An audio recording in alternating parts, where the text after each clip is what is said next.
In 1513, a man sat in exile, stripped of his title, tortured and forgotten. Instead of begging for mercy, he picked up a pen. What he wrote would terrify kings for the next 500 years.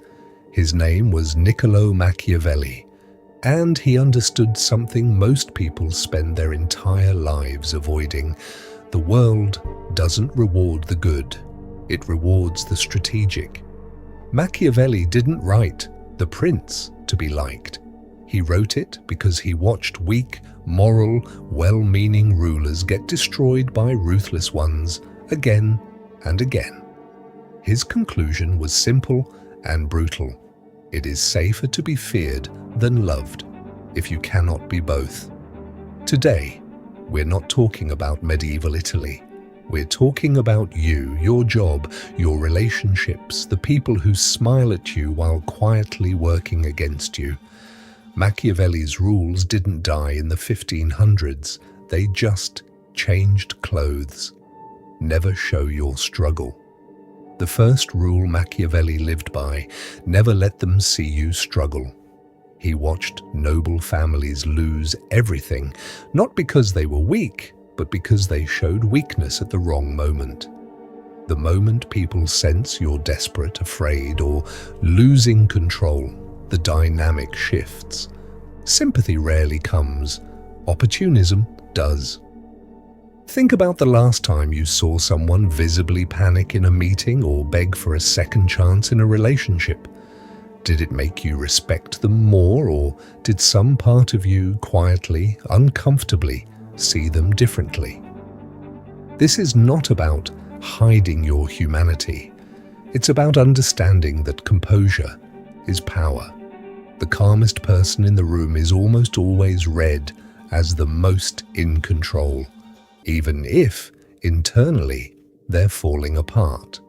Appearances rule over reality. Machiavelli's second brutal truth: most people judge by appearances, not substance, because most people never look deep enough to see the difference. He wrote that a ruler doesn't need to actually possess virtue, he needs to appear to possess it. Cynical? Yes. Accurate? Painfully. In modern terms, the person who looks confident gets the promotion, even if a quieter colleague did better work. The person who appears loyal gets trusted long before actual loyalty is tested. This isn't permission to be fake. It's a warning. If you don't consciously manage how you're perceived, someone else will manage it for you, and rarely in your favor. Fear lasts, love fades. Here's the line that made Machiavelli infamous: it is much safer to be feared than loved. Not because fear is good, but because love is unreliable. It depends on the other person's mood, memory, and self-interest. The moment it benefits them, love evaporates. Fear, or more precisely, respect rooted in consequence, tends to hold. This doesn't mean becoming cruel, it means this: people should know that disrespecting you has a cost. The kindest people are often the most taken advantage of, not because kindness is weak, but because it's rarely paired with boundaries. Machiavelli wasn't teaching cruelty for its own sake.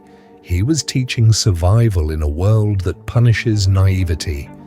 You don't have to become cold, but you do have to stop being predictable, stop broadcasting your weaknesses, and start understanding that how you're perceived often matters more than who you actually are.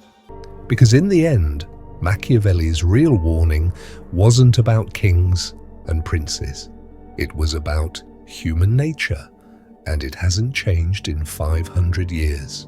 If this made you see people a little differently, you already understand exactly what Machiavelli meant.